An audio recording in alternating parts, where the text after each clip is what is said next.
le 15 août de chaque année nous offre l'opportunité de toujours sublimer la clairvoyance des pères de l'indépendance qui rayonnent à jamais dans l'éternité de la reconnaissance infinie de la nation.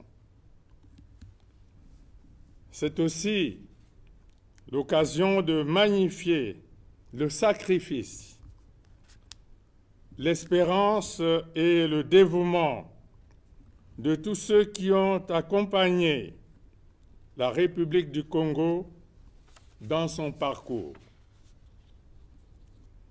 Le plus grand mérite que je salue est celui du peuple qui a bravé les difficultés, les écueils, pour conduire aujourd'hui notre indépendance à ses 63 ans. Je renouvelle mes congratulations à notre peuple pour sa foi en l'avenir, sa détermination et sa persévérance dans le vent des succès et des échecs, des joies et des malheurs, de l'incertitude, du doute et de l'optimisme. Mes chers compatriotes, au moment où nous célébrons cet anniversaire, l'urgence climatique continue d'être un défi pour lequel des réponses adaptées doivent être efficacement mises en œuvre. À ce propos, la solution aujourd'hui se fonde sur la restauration et la préservation des écosystèmes de biodiversité. Des écosystèmes de biodiversité, principalement la forêt, une ressource essentielle pour le nocif carbone qu'elle séquestre et l'oxygène vital qu'elle libère. Dès lors, nous sommes au cœur de la solution, avec tous les autres États du bassin du Congo, pour ce qui est du poumon écologique africain. Nous devons tirer le meilleur profit de notre position. Ma récente participation au Brésil, au sommet régional pour le renouvellement de l'Organisation du traité de coopération amazonienne, possède de cette démarche salvatrice. À cette occasion, j'ai annoncé la tenue à Brazzaville, en octobre 2023, du sommet des 3 bassins des écosystèmes de biodiversité et des forêts tropicales, Amazonie, Bornéo-Mékong, Congo.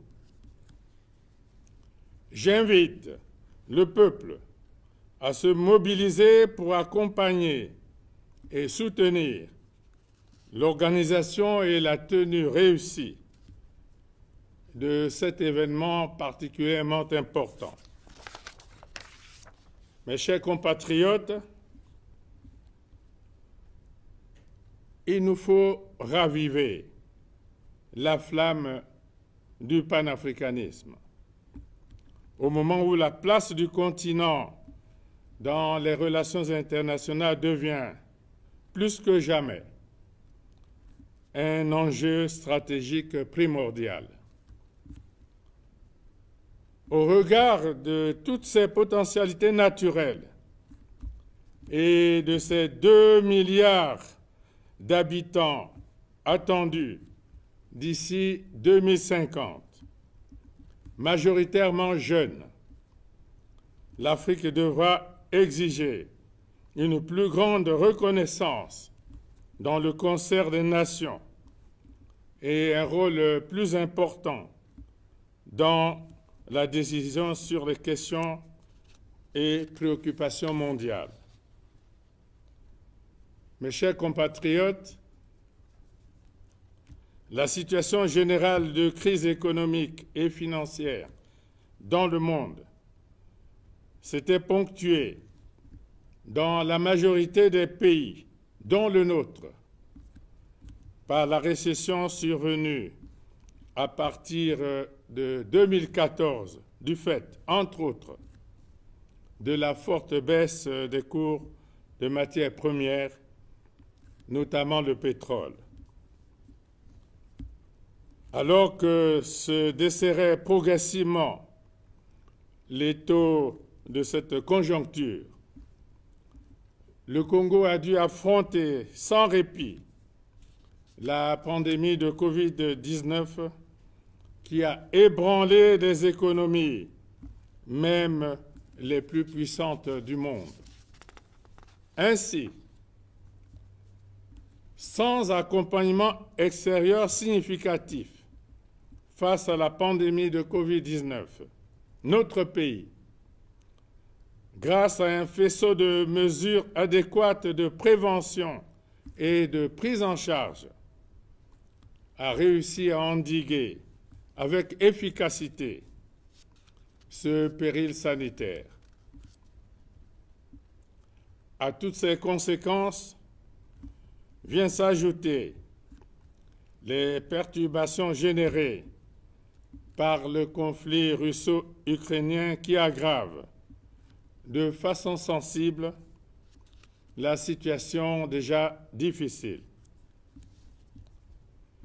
Face à la nécessité de rétablir les équilibres macroéconomiques, notre pays a engagé des réformes majeures qui augurent des perspectives encourageantes en vue du redressement de l'économie nationale. À l'instar des dispositions prises dans le cadre de la riposte à la pandémie de Covid-19, ainsi que de la relance économique, le gouvernement ne ménagera aucun effort pour amortir les chocs et préserver le peuple des fragilités dues aux mesures d'ajustement en application. Devant la difficulté,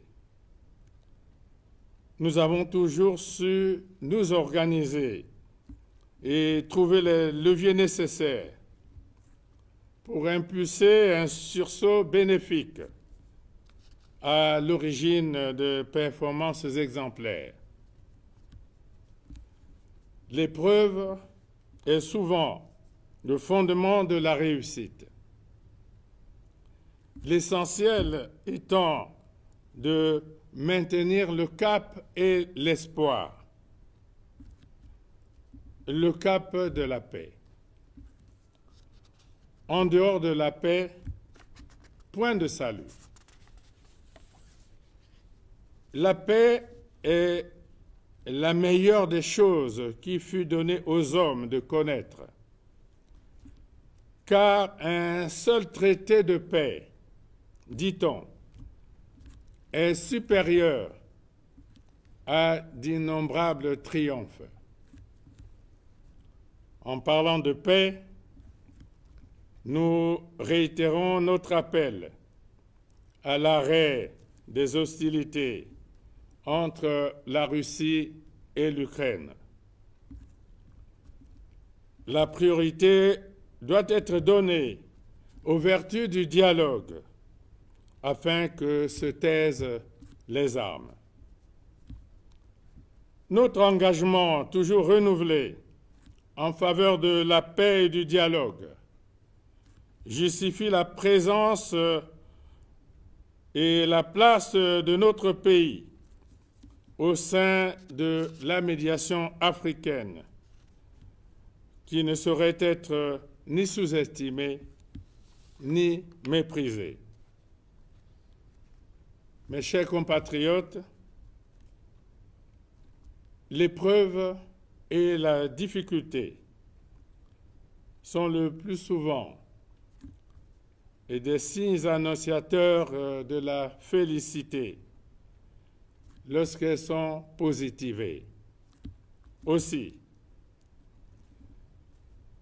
l'espoir devrait-il retentir dans les profondeurs de notre conscience collective, tel un appel patriotique à l'optimisme. Au nom de la patrie, l'heure est à la consolidation de ce qui nous unit et fonde notre indépendance, la souveraineté de notre pays, la paix, la stabilité et la concorde nationale. Sous notre drapeau tricolore, vert, jaune, rouge, ensemble, poursuivons la marche vers le développement, guidés par la boussole de notre belle et notre noble devise, unité, travail, progrès. Bonne fête de l'indépendance à tous. Vive la République. Vive le Congo. Je vous remercie.